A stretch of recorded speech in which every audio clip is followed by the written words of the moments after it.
Hey, what's up, Ing family? In this video, I want to talk to you about what I think makes the difference between a successful tattoo artist and a mediocre tattoo artist. And first, I want to explain what I mean by successful and mediocre. To me, in my eyes, a successful tattoo artist is not some big name tattoo artist on Instagram with hundreds of thousands of followers getting 1,000 likes per video per tattoo. A successful tattoo artist has a great clientele base, steadily booked out anywhere from 2 to 3 months out, and has a solid portfolio and has a solid reputation locally or with the clientele, so on and so forth. So number one, in my opinion, a successful tattoo artist is gonna create a good experience through and through. From the moment somebody comes into their emails, texts, DMs, whatever is your best way to receive clients, that you're already giving them a warm welcome. You can do that through text, you can do it through a phone call. I like to do consultations. Personally, I do my best to have people go directly to my email first. Somebody reaches out to me and they're interested, and it's usually an inquiry. I have them fill out a form on my website. What I tell them is the very first thing: thank you for reaching out. Thank you for taking the time. I'm already loving your idea and would love to work with you on this. I'm already creating excitement. I'm giving them a warm welcome, and I'm telling them that I would like their tattoo in general. And then I go right into saying, so my normal process is to schedule a consultation. This way we can talk about your design, the sizing, placement, the styling, and of course the pricing. When you're in person and you're able to make a good impression, build some rapport, I like to go for the consultation route. That's been really well for me. But my main point is to make sure that you're creating a good experience all the way through. Another thing that a successful tattoo artist does, good communication. I would say that customer experience is at the very top, or client experience is at the very top. Communication is a close second.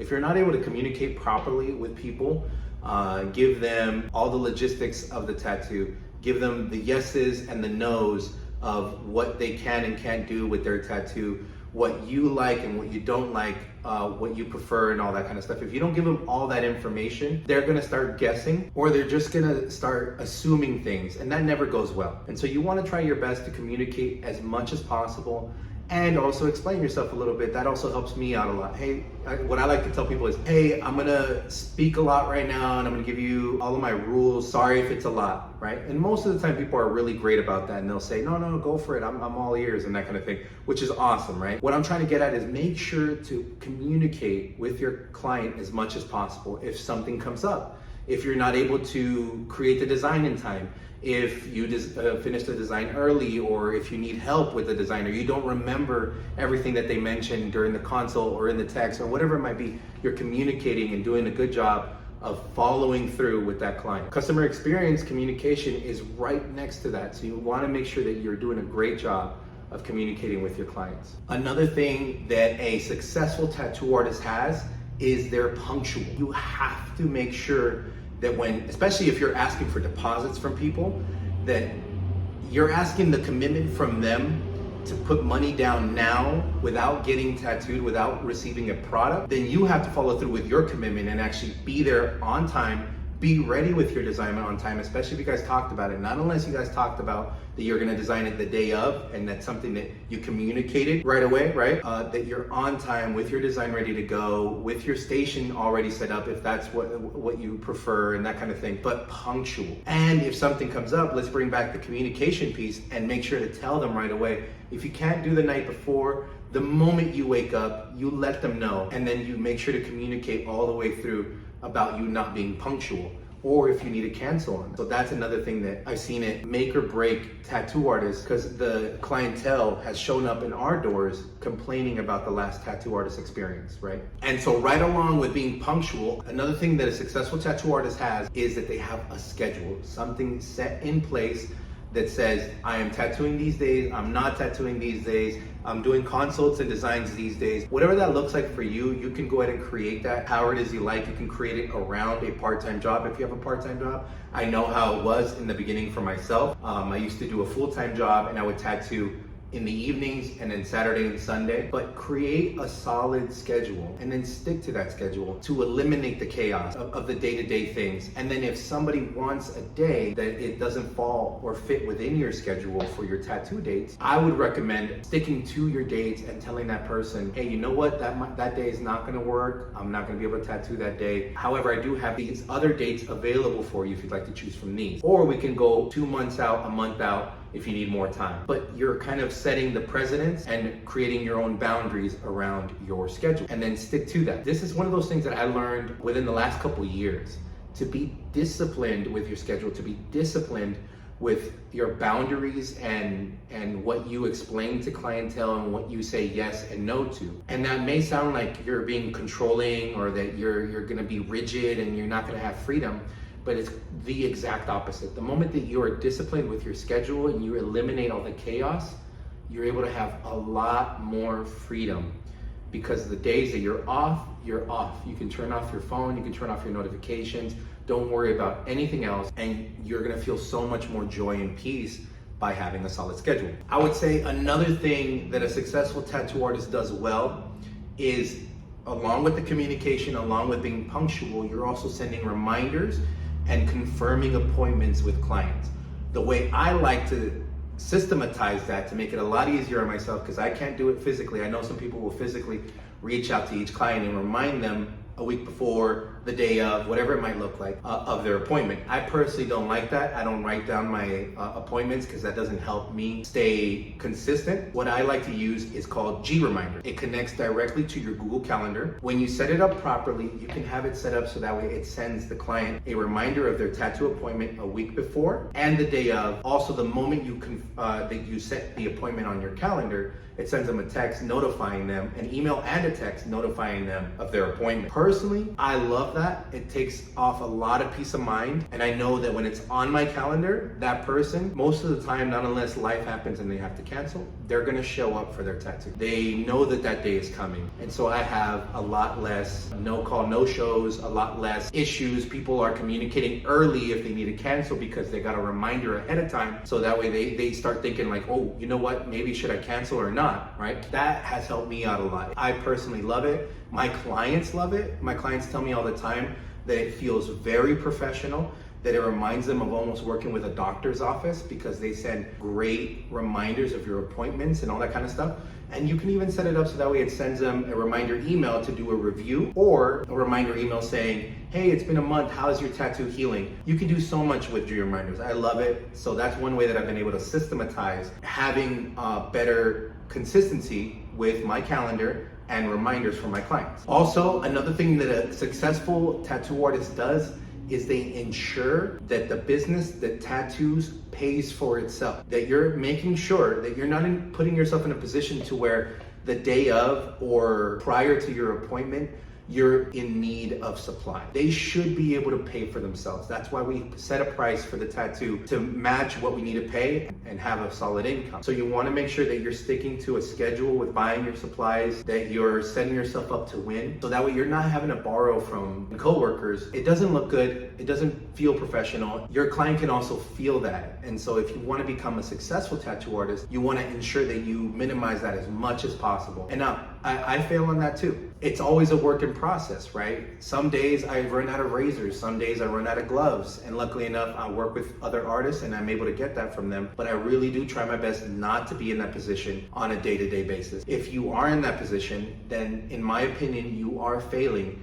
as a tattoo artist, because you should be able to pay for yourself and not have to be struggling to get the supplies that you need for that tattoo. Also, in my opinion, a successful tattoo artist is focused on growth. I've seen it at other shops that I've been at, and I've seen it around in my own circle, that there are artists who become complacent, that like where they're at. They are so used to the monotony. They don't want anything different. They don't really want to push themselves.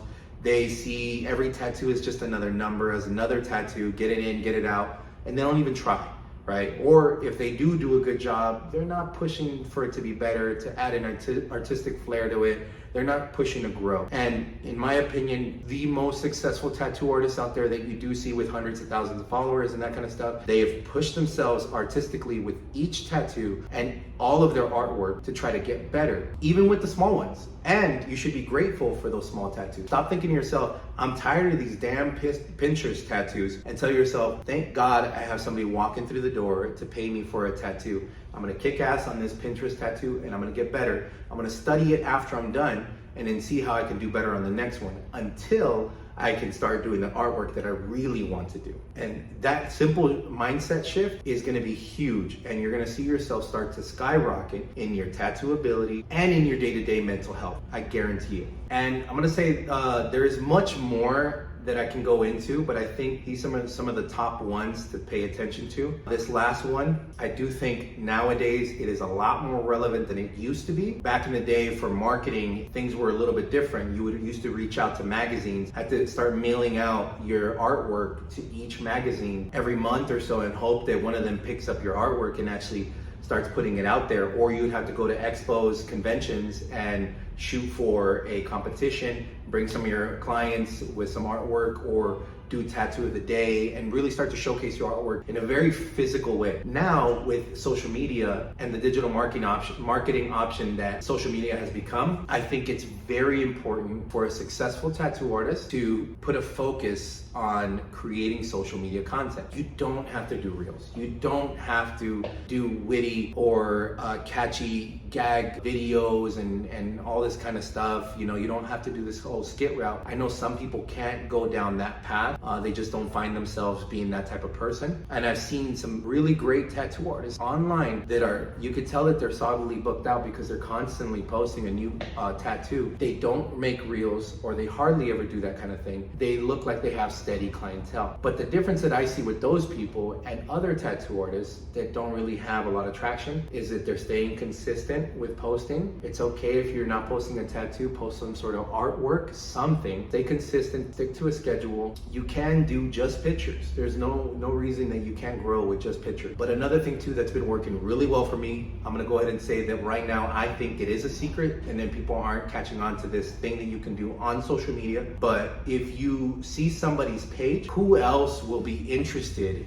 in, let's say, tattoos or a specific niche than other people who do that niche, right? And start liking and commenting on their stuff, they will see your page and do the same. Hopefully they also start following you. Make sure to follow them, start liking all their things, start commenting stuff. Don't just comment 3 fires or 300s or like, you know, dope as fuck, and don't just do that. Say, well, for tattoos, the kind of thing that I say is something that shows this person that I actually know what I'm talking about, right? I'll look at their artwork and say, I love how you showcased contrast in this piece. Really great job. Beautiful artwork, right? Something. And then they kind of look at that comment and say, well, this stands out beyond all the other ones that are just 3 emojis. And then they say, who the heck is this person? They start checking out your stuff. They're also in the same niche as you. And even if your artwork isn't to a level that you could say is considered incredible yet, they're still gonna like the fact that you are going out of your way to compliment them a little bit further, a little bit deeper than just emojis, and they're gonna like your stuff, they're gonna start following you, and they're gonna become a fan. And so that's something that I've been doing recently, and I've been seeing really good results, and I've been growing. I'm gonna say about 4 months ago, I was at 14K followers. Now I'm at 22, about to cross 23K followers. I'm also creating reels and putting up pictures of my tattoos and that kind of stuff, but I'm sticking to a schedule, staying consistent. And also anytime somebody shares something that's mine, or they like my stuff or comment, I'm checking out their page, and I'm also following them if they're in my niche, commenting on their stuff, creating a community based off of the interactions that I have. And I've been seeing really good results with that. So if you're not the kind of person that's like, I'm gonna go create skits about tattoos, or whatever it might be, then that's fine. You can also just do posts of your artwork, posts of your tattoos, and then try the strategy that I explained, and trust me, you will see growth. And so these are the main things that I see in a successful tattoo artist. I feel like there's more, but if you want me to go deeper into any one of these, let me know in the comments. I want to try to do more of this type of content on YouTube and stay steady. So this is going to be my public commitment to you guys, and hopefully we can learn and grow and get better together. Hopefully you guys learned from this. Hopefully you guys enjoyed it. All right, Ink family, peace.